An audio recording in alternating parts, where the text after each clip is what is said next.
Madison Solid Rock 94.1 JJO. It is Brock, and it is time to discover new music. And ooh-wee, am I excited? Obviously, you know this band. You've known them for quite some time. They stormed onto the scene, honestly, with that cover of Taylor Swift's Blank Space. And it's just been full throttle since then and really have made a name for themselves and solidified beyond a doubt one of the true powerhouses when it comes to being heavy. Of course, I'm talking about I Prevail. Joining me, Brian. Brian, how are you, my friend? Good, my man. We were just saying it's been way too long since we've talked, so it finally feels good to be back in the swing of things, man. I know, man. It felt like it never was going to come back. I know. Well, you and I were kind of reminiscing beforehand, and we first met all those years ago in Springfield, Missouri, back when you guys were just coming off of that high from Blank Space, and you had your record out. You were starting to do the touring, and I mean, man, it's crazy to think that was what, in 2014, I believe. Yeah, I want to say 2014 or 2015, because we put that out in 2014, so it probably was 2015, so 7 years ago at this point. That just doesn't seem right. 7 years ago, we were young. We were young men back then. Look at us now. I know.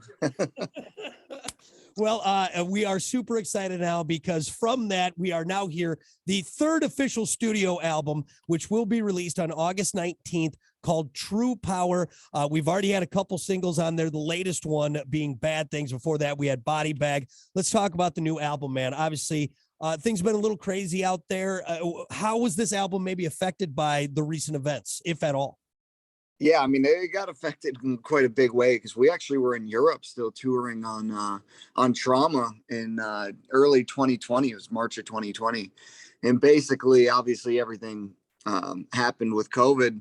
Basically took us off the road to a point where all of a sudden, all of our other tours in the future were getting canceled too. We actually had a big stadium tour scheduled with Papa Roach and Five Finger Death Punch. That got canceled. We had a bunch of international things get canceled. So essentially in that moment, we had to make the decision, do we try to still hold out hope that some of these tours may happen in the future? Or do we just kind of say, hey, we're back into writing mode and going to start working for this next record? So we did eventually make the call because so many of the tours just looked like they wouldn't happen to get in the studio. So that's where it's been nice. We had about 2 years to really, really just go at this thing and kind of keep everybody else just out of this circle. We had a very, very small circle on this record cycle. And I feel like that's why it feels so cohesive. And, I just feel so confident in the record in terms of Trauma was a record that I feel like, had a lot of dark thoughts in it. We talked about depression. There's a song about Eric's friend who committed suicide, some very, very heavy things. And it really was about kind of recovering from your trauma, where this record is kind of the progression of that, going from recovering from your trauma to finding your true power and finding out how to adapt to that trauma and be able to kind of take the things that happen to you in life and have confidence with them and be able to progress and kind of keep growing as a person and keep growing as an individual throughout your journey in this life. Was that the plan originally, to kind of have a succession of themes? No, I mean, that's kind of the craziest thing about it. I feel like there really wasn't a plan initially going into it, but I don't know. I think something with the pandemic did kind of have us reflect so much on trauma and be able to say, like, how do we want to have this progression kind of happen? So it almost was a happy accident that it happened, but you can kind of even see between the two album covers, like the new logo we have. There's definitely some similarities where you can see kind of the transition happening. So it was a happy little accident, as Bob Ross would say. But yeah, no, we're stoked with how but we're stoked with how it turned out for sure. Killer, man. Well, we're excited and can't wait to hear the rest of it. Obviously, we got that little taste, 2 singles out now. Again, True Power from I Prevail coming out August 19th. Mark it on your calendars and make sure you go get it. Do you have a favorite track on the record? Maybe one that speaks to you a little bit more than the others? Man, it's so hard. It's like picking like a favorite child. I feel like it's one of the most difficult questions an artist can answer. But for me, I mean, there's many different songs that I mess with because this record too, a lot of the songs are very different. Where I won't give too much away, but you're just going to be on a journey throughout this whole record. But I'll give you the acronym of it. I can't actually say what it technically means, or else I'm going to give it away a little too much, but it's FWYTYK, which is, I want to say it's track number 7 or 8. So if you want to put the listeners to the test to try to figure out what that means, they can try to solve it. So But is that yeah, an that's a song I'm anagram, really or looking how is forward to. that? How does that work? An anagram, or what is that? No, that's a word scramble. Yeah, exactly. Yeah, we just need to get it on that app. Yeah, Wordle, something like that. I don't Yeah, know. Wordle, exactly. Well, yeah, I mean, it's interesting. I always find it intriguing to see, because so many songs, you spend so much time with them, especially with this last album, really 2 years involved in it. And it's almost, do you get sick of that after that amount of time and then come back? Is there a ebb and flow with that when you spend that much time with an album? I think you have those moments where you get like a little frustrated, like, man, why can't I get this melody improved? Or I really want to change this lyric, but I can't find anything from it. But to me, I think that's kind of the fun part of being a musician, going through kind of the peaks and valleys and the highs and lows, and really having to sit down with yourself and your other people in the room, whether it's the musicians you're working with, like the other guys in my band, or a producer we're working with, and really just kind of put your head to it and say, like, hey, we're going to grind at this till we're done. And that was the cool thing with this record, where we pretty much had an open timeline where we told ourselves there are no deadlines. This record, like, we are not putting this out. And we were pretty stern with our label on that too, with, we are not going to put this out until we're happy with every melody choice, every lyric choice, making sure the track listing fits how we want it to. So as much as, I'm sure the fans got a little perturbed at times, being like, where's the new music? It's something that I do think everybody at the end of the day, whether it's the fans listening, whether it's the label who is helping push it, I think just everybody at the end of the day will be really happy we took our time with it. And I'm hoping more musicians continue to do that too, because a lot of time you're on a deadline, you're getting pushed to finish something that maybe you don't feel confident is ready to be that final product yet. So Eric and I, our other vocalists, were kind of talking about that, where we hope we kind of get into this new music renaissance in rock, where, we take a little more time putting the music together and really allow these songs to kind of shine bright, and hopefully be able to kind of transcend this genre to be bigger than it already is currently. Well, just don't do what Tool did and wait 12, 14. How long did they wait? Maybe not quite that long. All right. Yeah, too long. Not that long. Not that There's long. a sweet spot, guys. There's a sweet spot. True that. Well, we are so excited that we won't have to wait much longer. Again, I Prevail, True Power, set to release August 19th, 2022. Again, we cannot wait to get that and just have our ears tickled with delight that you guys have been doing, again, since the early 2010s, I guess, is the best we can say. Which I do want to kind of, now that we are in the third album and seeing you guys progress and mature as songwriters, really so many people were exposed to you through YouTube, and you were a band that was really used that platform to kind of show your style, take off and everything, and it built to something more.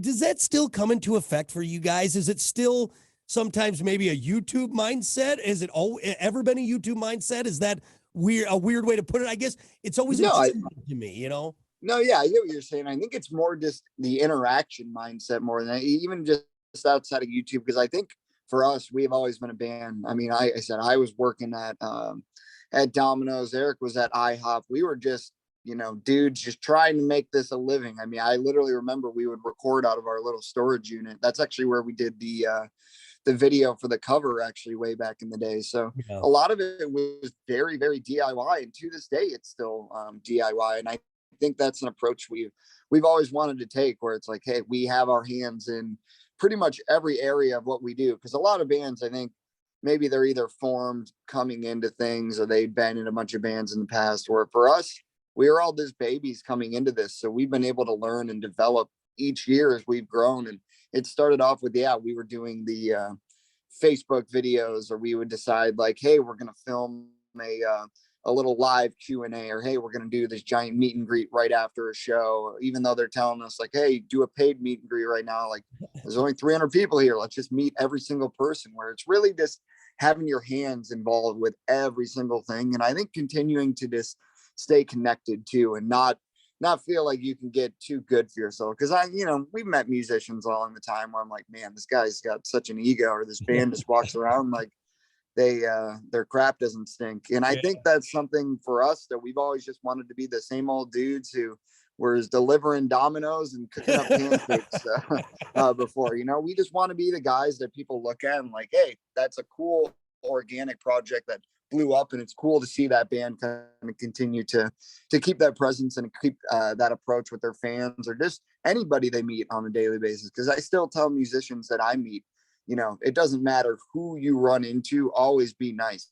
Whether it's the security guy catching kids at the front, whether it's somebody who lets you in the side door, like always be kind and always be nice. Like even if you think someone maybe isn't on your level or whatnot, which is a bad approach to have in the first place. It's like there's no reason for that, and just kind of keep that approach. And that's what we've done as a band, and it seems to have paid off over the years. I love that, man. I love that attitude, and I think that's what makes you so endearing to all the metal fans and rock fans and music fans out there. Is that grounded mentality, and we see that, and we're excited now as you guys continue to grow. And again, the new album coming out, the third album. You mentioned something too in there that it caught my attention, and it made me think of this. The security guy up front catching people, which took me back to a show you guys did for JJO. This was, I think, at the airport. I'm trying to think if it was Sonic Boom. Maybe. Okay. Yeah. Big story short, long story short, you got the biggest mosh pit I have ever seen. And you literally, like Moses, split the crowd. The good old wall of death. And you counted down, and I had never I was like, oh my God, this isn't gonna, no, are we doing this? And it was one of the coolest things I've ever seen in my life. So congrats to you guys for having the coolest mosh pit, the biggest mosh pit ever. Thanks, man. Well, you can expect the new show we're bringing this fall. You can expect us lots more of that energy to come. I'm excited for you to see kind of what we're gonna be putting on with this new show. But thank you, man. Yeah, well now you've given me a test for when we come back. That's right. Even a little bit bigger. I'm gonna have all the charts and graphs and beakers, and it'll be real scientific. And we'll make Love sure we it. get it on Love record. So. Well, that's awesome, man. And again, everyone, don't forget, I've said it once, I'll say it again, August 19th, 2022, Mark It Down, True Power from Prevail will be out. Obviously, the latest single out right now, Bad Things. You can hear that all over the place. And it's delightful. It's delightful. We got rapid fire in 1 second, but I do want to ask you, out of all of these genres that Prevail falls in, what is your favorite? And I'm going to list them off. All right. I'm going to list, this is according to Wikipedia, what Prevail falls under. Okay. So I love you got to pick your favorite. All right. So post-hardcore, metalcore, pop punk, hard rock, metal, alternative, electronic, hip hop, trap metal, new metal, and pop. That's a lot of genres. Can we just combine them all into one? Let me think. That'd be a big one. I think if I had to choose one, did you just say core rock? Like, was rock just as one word in there? I don't think I heard it.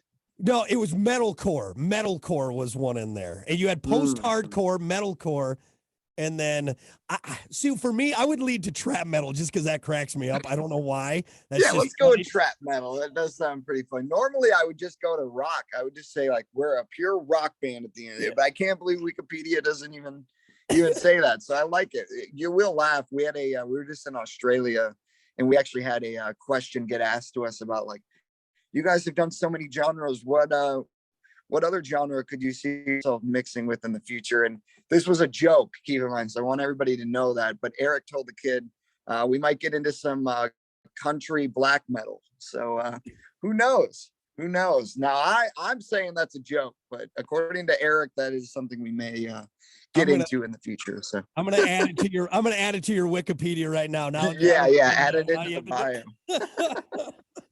All right. Well, I love it. Okay, I think we figured that out. Now let's do rapid fire with Brian from Prevail. No wrong answers. Just go with your emotions. That's all you got to do. All right. Beautiful. Question number 1. Would you rather fly anywhere at 5 miles an hour or be able to run anywhere at 100 miles an hour? Oh, run anywhere at 100 miles an hour. I've been watching a show called The Boys, which is all about like superheroes and stuff. There's a character that runs really fast. I'd be all about that life. Except for when he literally exploded that woman when he ran like I don't say Yeah, if you I would haven't be seen it yet. I'd be a little more cautious with my running. That's for sure. Just a pink mist running around. I don't know. That seemed like a mess. All right, so you'll run anywhere. Good workout. Good workout. Would you rather see Bigfoot or El Chupacabra? Let's go Bigfoot. I feel like Bigfoot's always been, you always hear the stories and whatnot. So let's be the one to find him, and then I can sell a picture or video, and I'll share it with you. We can make a bunch of money off it. I'll take a percentage of that. Well, and you guys are Michigan boys anyway, so I think Bigfoot's pretty big in Michigan. Yeah, I'll take you. We'll go up to the UP and we'll go see if we can't make some cash. I love it. We'll get by Escanaba and we'll find ourselves a Bigfoot and we're gonna have a good time. All right. Would you rather take one punch from Mike Tyson or 100 punches from the Where's the Beef lady? I don't know who the Where's the Beef lady is. So this is. Remember that old lady? This was back in the 80s, and she always just said, "Where's the beef?" She was a little old lady. She's rest in peace. Rest in peace, little old lady. Probably her, because Mike Tyson one punch that very well may kill me. So I'm gonna let the old beef lady. Even calling her that is funny, but she gets 100 punches. I'll give her 100. Could you imagine Mike Tyson in a I Prevail wall of death? I mean, that's just horrifying. Yeah, pretty much. If that guy's coming at you, just get out of the way, because you're probably not coming out too bright on the other side. Hit the ground. All right. I think that's it. I think we got it all covered. I think we've covered everything we possibly Were you coming up with those like literally just off the cuff? I do a mixture of some. Like sometimes it's a man with bear arms or a bear with man arms, like that. I throw in there. Sure. Here's the thing. I do a lot of the same crap, just I label it differently. So you're fine. It's nothing special on my end. All right. No, I like it. All right. Well, again, Brian from I Prevail, folks, the new album, August 19th. It drops. It's called True Power. You're going to want to get it. And then, of course, when you get a chance to be a part of the Wall of Death at an I Prevail show coming to your area, make sure you do it. Brian, thank you so much for the time, man. I appreciate it. Rock, you the man. We appreciate you. Can't wait to see you soon.